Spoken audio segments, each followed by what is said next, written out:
उपमुख्यमंत्री अजित पवार संघ भाजप आणि शिवसेनेच्या निशाण्यावर आलेले आहेत। संघाचं मुखपत्र ऑर्गनायझर नंतर आता भाजप आणि संघाच्या बैठकांमध्येही पुन्हा अजित पवारांवरती लोकसभेच्या पराभवाचं खापर फोडण्यात आलेलं आहे। यानंतर अमोल मिटकरींनी भाजपला थेट इशारा देत वेगळा विचार करावा लागेल असं आव्हान दिले, तर बावनकुळेंनी यावर सावध पवित्रा घेतलेला आहे। सुप्रिया सुळेंना याबाबत विचारलं असता मित्रपक्षांची भाजप कसं वागतं हे सर्वांनाच ठाऊक असल्याचं त्यांनी सांगितलेलं आहे।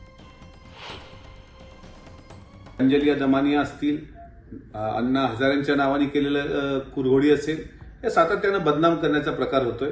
आणि आज सुद्धा भारतीय जनता पार्टीच्या एका मीटिंगमध्ये अजितदादांमुळे आमचा पराभव झाला असं काही आमदार बोलले। या उलट काल जे काही चॅनलनी, माध्यमांनी आणि राजकीय विश्लेषकांनी त्या ठिकाणी विश्लेषण केलं, त्यामध्ये राष्ट्रवादी काँग्रेस पक्षामुळे महायुतीचा फायदा झाला, भाजपचा सुद्धा फायदा झाला। पण अशा प्रकारे जाणीवपूर्वक दादांना तुम्ही टार्गेट करत असाल तर निश्चितच आम्हाला सुद्धा वेगळा विचार करावा लागेल।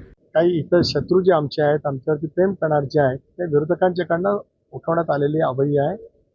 भारतीय जनता पक्षाचं शीर्षस्थ नेतृत्व असेल, राज्यांचे नेतृत्व असेल, शिंदे साहेब आणि त्यांच्या पक्षाचे नेते असतील, यांच्या मनामध्ये आम्ही सोबत आल्याच्यामुळे नेमकं काय त्यांना त्या संदर्भातली नक्कीच त्या संदर्भातली जाणीव आहे। अजितदादा सोबत असणार आहे का यावेळेस विधानसभेत? नाही, महायुतीच्या सर्वच नेत्याबद्दल या ठिकाणी मी असं म्हणेल की सर्वांनीच या ठिकाणी महायुतीमध्ये आपल्याला चांगलं काम करायचं आहे, महायुतीच्या माध्यमातून पुढे जायचं आहे आणि महायुती ही पुढे नेण्याकरता आपल्या सर्वांना काम करायचं आहे। भारतीय जनता पक्ष मित्र पक्षांशी कसं वागतात हे मी फार जवळून अनेक वर्ष पार्लमेंटमध्ये कामाची संधी असल्यामुळे त्यांचे मित्रपक्ष आमच्याकडे खूप वेळा त्यांनी मन मोकळं केलेलं आहे। त्याच्यामुळे भारतीय जनता पक्ष मित्र पक्षांशी कसं वागतं हे मी 10-15 वर्ष दिल्लीत फार जवळून पाहिले। त्याच्यामुळे मला काय फार आश्चर्य वाटत नाही ते कुठल्याही मित्रपक्षाशी कसेही वागू शकतात।